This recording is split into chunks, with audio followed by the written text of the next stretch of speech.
ఎన్నున్న అరుణాచల ప్రవేశానికి ఈశ్వరానుగ్రహమే కారణం కావాలి అని. అప్పుడు రోడ్డు మీద కూర్చుని భగవన్నామాలు చేశాం. చేసిన తర్వాత చిత్రం ఏంటంటే ఇంకా ఆకుండా వేళ అరుణాచలం వెళ్ళిపోయి. కాబట్టి అప్పటికీ ఇప్పటికీ అది సత్యమే. ఈశ్వరుడు మాకు వెంటనే వచ్చిన అనుమానాన్ని నివృత్తి చేసేసాడు.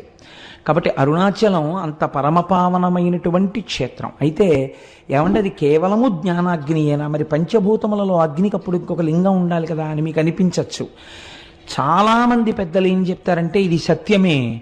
అరుణాచలంలో ఉన్నటువంటి శివలింగమునకు కొంచెం దగ్గరగా కూర్చుంటే అంతరాలయంలో నీకు ఉక్క పోసేసి చెమటలు పట్టేసి ఏదో కొంచెం వేడితోటి సతమతం అయిపోతున్నట్టుగా అనిపిస్తుంది. అది చాలా తీవ్రమైన అగ్ని అనుకోండి, మీరు తట్టుకోలేరు సెగ. అందుకని ఈశ్వరుడు అగ్నిహోత్రము తానే అని అలా నిరూపిస్తూ ఉంటాడు. అటువంటి పరమపావనమైనటువంటి